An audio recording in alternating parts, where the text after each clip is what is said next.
नमस्कार दोस्तों, एक बार पुनः आप सभी का हार्दिक स्वागत है आप सभी के अपने YouTube channel being a best teacher पे। कुरुक्षेत्र यूनिवर्सिटी के लिए मोस्ट इम्पॉर्टेंट क्वेश्चंस डिस्कस करेंगे बीएड फर्स्ट ईयर के लिए। सब्जेक्ट रहेगा आज की क्लास में pedagogy of home science and these will be the 100% exam questions for your upcoming exam.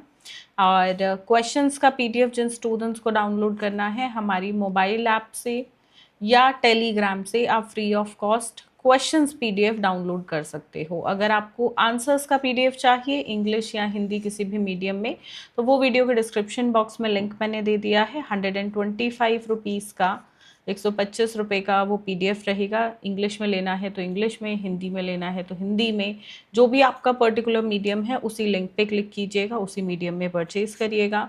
बाकी व्हाट्सएप पे जुड़ सकते हैं आप हमारे साथ एंड कोई क्वेरी वगैरह हो तो पूछ सकते हैं, कमेंट कर सकते हैं। Let us start. Question number 1 is what is the meaning, nature and scope of home science. और साथ में कंपोनेंट्स डिस्कस करने हैं होम साइंस के, अर्थ, प्रकृति और कार्य क्षेत्र और घटक। ठीक है, गृह विज्ञान के। फिर है एम्स और ऑब्जेक्टिव्स बताओ भाई होम साइंस के। ऑब्जेक्टिव्स टीचिंग के क्या होते हैं और फिर AIIMS and objectives home science के। ठीक है, ब्लूम टेक्सोनॉमी, हर पेडागोजी सब्जेक्ट में ये टॉपिक आपको देखने को मिलेगा और बहुत इंपॉर्टेंट टॉपिक ये रहता है, मतलब आता ही आता है लगभग हर साल।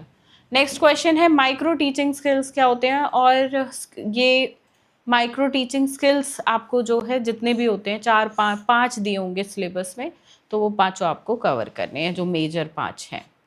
फिर पूछा गया कि सबसे बढ़िया मेथड भाई होम साइंस गृह विज्ञान को पढ़ाने का कौन सा है। अब देखो ये ब्रैकेट में क्वेश्चन पेपर में नहीं मिलेगा, ये ब्रैकेट मैंने डाला है यहाँ पे क्योंकि ये मेथड्स हैं आपके सिलेबस में दिए हुए, तो इनमें से ही कोई एक मेथड लिखना। मेरे अकॉर्डिंग लेक्चर कम डेमोन्स्ट्रेशन मेथड बेस्ट रहेगा। ठीक है, चलो अगला है इकाई योजना यूनिट प्लानिंग पे क्वेश्चन। इसका मीनिंग हो गया इंपॉर्टेंस और स्टेप्स, महत्व, चरण और अर्थ। लेसन प्लानिंग क्या होती है, इसके इम्पोर्टेंस और स्टेप्स, पाठ योजना क्या है और इसके महत्व और चरण। फिर है इवैल्यूएशन, मूल्यांकन क्या होता है, इसका टाइप्स बताओ, प्रोसेस बताओ, नीड बताओ, पर्पस बताओ, यानी कि प्रकार, प्रक्रिया, आवश्यकता और उद्देश्य बताने हैं।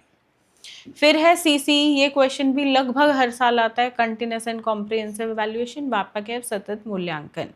फिर है पेडागोजिकल एनालिसिस करना है, ये आएगा ही आएगा, पर आप पूछो मैम ये बता दो कि किस टॉपिक पे आएगा, तो मुझे भी नहीं पता। मैं टॉपिक्स ये बता रही हूँ जो ये सिलेबस में दिए हुए हैं, इनमें से ही किसी एक टॉपिक पे करने को आएगा, तो आप करना सीखो कि इसको करा कैसे जाता है पेडागोजिकल एनालिसिस को। वो आपने सीख लिया फिर तो किसी भी टॉपिक पे आए आप कर पाएंगे। तो ये यहाँ पे 16 नंबर के हिसाब से अत्यंत महत्वपूर्ण प्रश्न थे।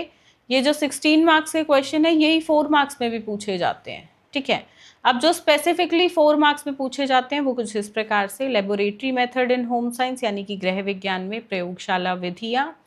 फिर है application of ICT in home science laboratory, गृह विज्ञान प्रयोगशाला में आईसीटी का उपयोग।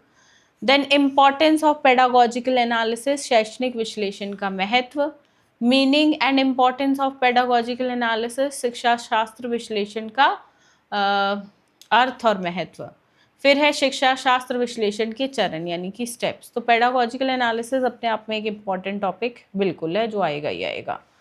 So this is the thing. बाकी अच्छे से अपनी पढ़ाई करो। आंसर्स के पीडीएफ टोटली एग्जाम ओरिएंटेड रहेगा, कैसे एग्जाम में कौन सा आंसर लिखना चाहिए, कितना लिखना चाहिए, पॉइंट वाइज फ्लो चार्ट्स कैसे बनाने हैं, तो वो सब आपको पीडीएफ में देखने को मिल जाएगा। बाकी अच्छे से अपनी तैयारी करो, इजी सब्जेक्ट है, यहाँ से एक अच्छी परसेंटेज आप ओवरऑल स्कोर कर सकते हो, तो ज़्यादा ध्यान दीजिएगा। जो स्कोरिंग सब्जेक्ट होते हैं स्पेसिफिकली उनमें तो ध्यान हमेशा देना ही चाहिए, राइट। अगर आप किसी और पेडागोजी सब्जेक्ट पे इंपॉर्टेंट क्वेश्चंस की क्लासेस चाहती हैं तो कमेंट्स में लिखकर मुझे बिल्कुल बताइएगा। बाकी हम मिलते हैं नेक्स्ट क्लास में, तब तक अपना ध्यान रखिए, अपनों का ध्यान रखिए। धन्यवाद, जय हिंद।